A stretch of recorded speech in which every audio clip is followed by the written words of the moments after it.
శ్రీనివాస్ రెడ్డి గారు సమయం తక్కువ ఉంది. ఒక్కసారి ఆనంద్ సాగర్ గారితో మాట్లాడదాం. ఆనంద్ సాగర్ గారు, వైఎస్ఆర్సీపీ చెప్పినట్టు సుప్రీం వ్యాఖ్యలు మీకు చెంపపట్టు అనుకోవచ్చా?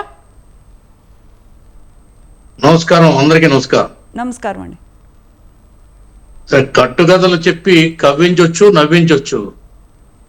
ఈ పెట్టుకథలు ఇవన్నీ ఇప్పుడు ఎందుకండి అయిపోయింది. ఇప్పుడు గత 20 రోజులుగా వాదోపవాదాలు జరుగుతూ ఉన్నాయి. ఈవేళ సుప్రీంకోర్టు క్లియర్ కట్ గా ఒక డైరెక్షన్ ఇచ్చింది. Wait and see. ఎందుకు వచ్చిన కహానీలు ఇవన్నీ? ఎవరు స్వామి పట్ల నిజమైన భక్తులు, ఎవరు హిందూ మతానికి నిజమైనటువంటి అనుచరులు ప్రజలకు తెలుసు. అదిగో అదే వచ్చింది మీ దగ్గర. ఏంటంటే మీరు మాట్లాడినప్పుడు నేను మాట్లాడలేదు, కనీసం ఇంగిత ఏం సంస్కారం అయ్యేది నాకు అర్థం కాదు. ఏం సంస్కారం అది? నువ్వు మాట్లాడితే నేను మాట్లాడిన సంస్కారం మాకు తెలుసులే. నేనేం మాట్లాడాను? రెడ్డి గారు, ఆనంద్ సాగర్ గారు లేదండి.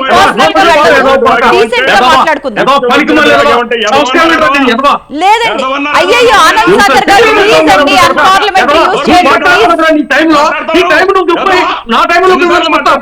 ఆనంద్ సాగర్ గారు ప్లీజ్ అండి, అన్పార్లమెంటరీ యూజ్ చేయొద్దు ప్లీజ్.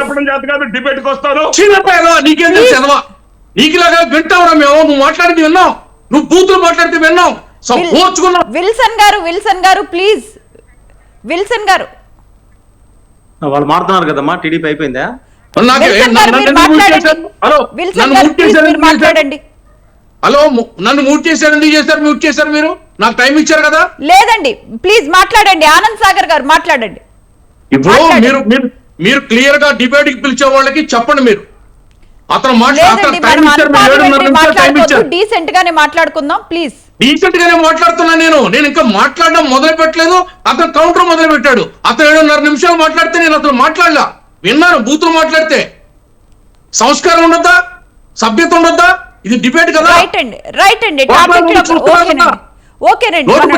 కుదురుతుందా? ఇప్పుడు వెయిట్ అండ్ సీ. మీ వక్ర భాష్యాలతోటి, మీ వితరణవాదంతో, మీ కుతర్కంతో అబద్ధాన్ని నిజం చేసి, నిజాన్ని అబద్ధం చేసి, నందిని పందిని చేసి మీరేమి చేయలేరు. ఏమి చేయలేకే ఆఖరికి ప్రజలతో చీకొట్టబడి 11 సీట్లతో ఎక్కడికో పోయారు. మీరు గోదాలోకి పోయారు, పాతాళంలోకి పోయారు. ఏంటి మీరు? మీ 5 ఏళ్లలో సుబ్బారెడ్డిని 2 సార్లు ఎందుకు చైర్మన్ చేశారు? మీరు కరుణాకర్ రెడ్డిని 3వ సారి ఎందుకు చైర్మన్ చేశారు? మీరు ఎవరు లేరా మీ పార్టీలో? ఇంకా ఒక ఎస్సీ లేడా? ఒక బీసీ లేడా? మీరు ఎట్లే ఉండాలా?